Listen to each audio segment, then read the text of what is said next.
The small SUV category is packed with competitors claiming the most horsepower, the best handling, or the most luxurious interiors. The Nissan Rogue has remained a popular choice in the segment by offering buyers a lot for their money. Hi, I'm Elana from Edmunds. We test and review hundreds of cars and trucks every year, while CarMax expertly appraises, buys, and sells thousands of vehicles. We're combining our testing knowledge with CarMax's experience to help find the right car for you. The average price of the Rogue is one of the lowest in the class, and its popularity as a new car means you can find a lot to choose from when you're shopping used. CarMax sells 2019 Rogues like this one for an average of just over $20,000 before fees and taxes. But the Rogue isn't just a good deal. It offers a lot of space, a pleasant ride, and in some years, even an optional third row. We're going to focus on the second generation, which is what I have here, a 2019 Rogue SL. I'll also throw in a few of my thoughts on other years, different trims, and the newly redesigned 2021 Rogue. Let's get to it. First introduced in 2008 and redesigned in 2014 to address several complaints reviewers had, namely a lack of cargo space and fixed rear seats, this second-generation Rogue has one of the larger cargo capacities in the class, as well as a clever solution to organizing what you're hauling. We'll look more closely at that when we pop the rear hatch. Shopping for a Rogue is pretty straightforward. There are 3 trim levels, S, SV, and SL. That's what we have here. If fuel efficiency is important to you, a hybrid is available in 2017, 2018, and 2019 models, although they average about $3,000 more. Differences in trim are primarily in luxury and tech options, as all Rogues but the hybrid use the same 2.5-liter 4-cylinder engine and continuously variable transmission. The hybrid engine is a little bit smaller. That one uses a 2-liter. So as you start looking through Rogue ads, ask yourself, do I want parking sensors and a leather-wrapped steering wheel? If so, you're going to want to move up from the base level. Do you want integrated navigation and adaptive cruise control? Going to be looking at a newer SL. Now we're going to talk about some options and details that are specific to the 2019 model year. So if you're shopping other years, you may not find the exact same packages available, especially when it comes to fancy newer technologies like driver aids and phone connectivity. The 2019 Rogue SL isn't the most dynamic exterior design. It's kind of got a little bit of like a high-top tennis shoe thing going on, but it sits at a nice height on these 19-inch wheels, and the roof rack and sunroof give it a sense of adventure. Big windows mean lots of light inside and a nicer experience for your passengers. Let's take a look at that interior. The cabin is spacious, so 4 tall passengers will sit in comfort and 4 short passengers will sit in even more comfort. The doors open wide, which makes entry and exit a cinch, and it makes getting little kids in and out of car seats easy too. First design impressions are good. It's a nice clean interior, if a little monochromatic. It could do with a pop of color here or there, and no, I don't think this faux carbon fiber counts. I will give it points though for having a lot of nice soft surfaces in all the places that you're going to be touching with your hands or your elbows. Because we're in the top level trim, you get things like a heated steering wheel, heated seats, multiple USB ports, and a lot of small item storage.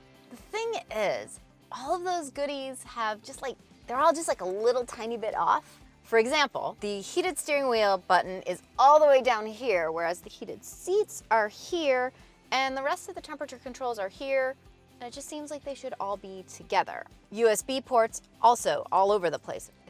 I like it to be in one place where you can easily get to them with your phone.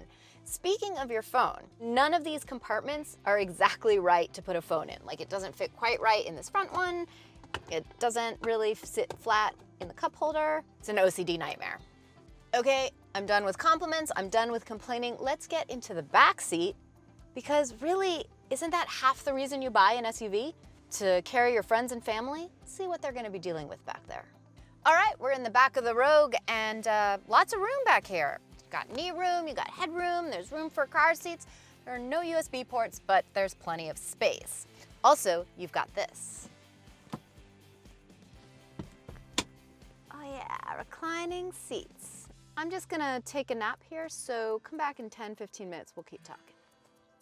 Even in the base S trim on the 2019 model, you get those split folding rear seats that recline, rear view camera, Apple CarPlay and Android Auto, and driver assistance like blind spot monitoring, rear cross traffic alert, and automatic high beams, among others. Move up to the SL and you get leather interior, seats that remember your settings, surround view camera, 9-speaker Bose audio, and Nissan's Pro Pilot Suite, which includes adaptive cruise control and steering assist. That's a lot of goodies for a small price tag. But how does it drive?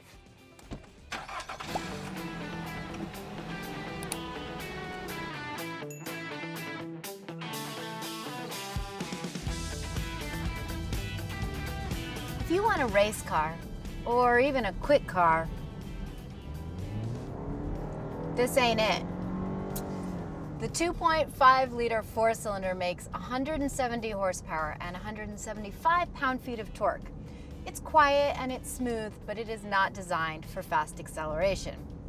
Things aren't particularly helped by the CVT automatic, which is a little bit sluggish to respond and shift. Overall, this is a car that always feels a little bit like it would prefer not to do whatever you just asked it to do, or at least not do it quickly. I mean, certainly it brakes fine and the steering is sort of numb feeling, but I mean, it'll go around a turn.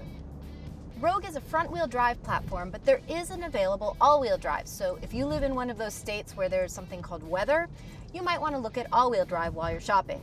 Once you are moving, the Rogue is perfectly content to stay that way. So really, my complaints about the horsepower are only issues on very short freeway on-ramps and to would-be race car drivers.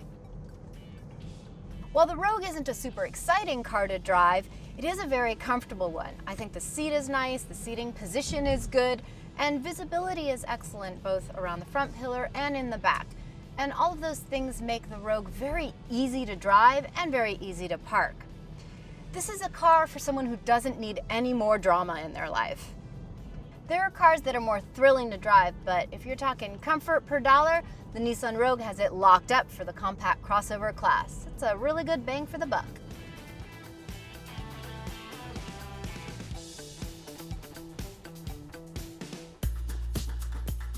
If you're shopping for a small SUV, it's probably because you need more room for stuff than you can find in your average sedan.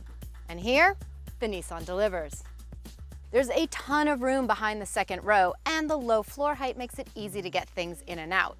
Most importantly, there is this clever thing, Nissan calls it divide and hide, where you can move the floor height, you can make these shelves and like hidden storage. You know what? Let me just show you.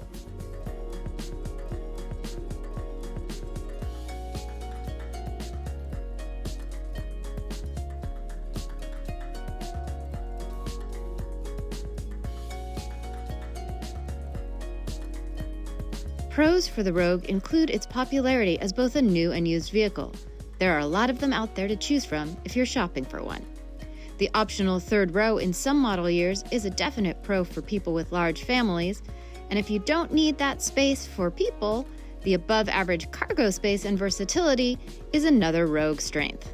Nothing is perfect though.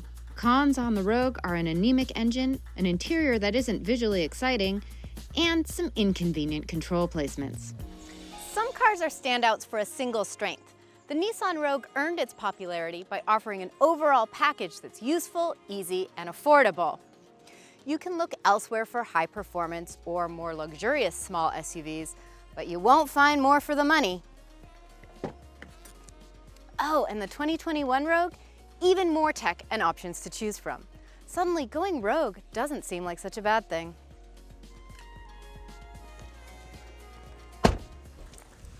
If you like this video, hit like and subscribe.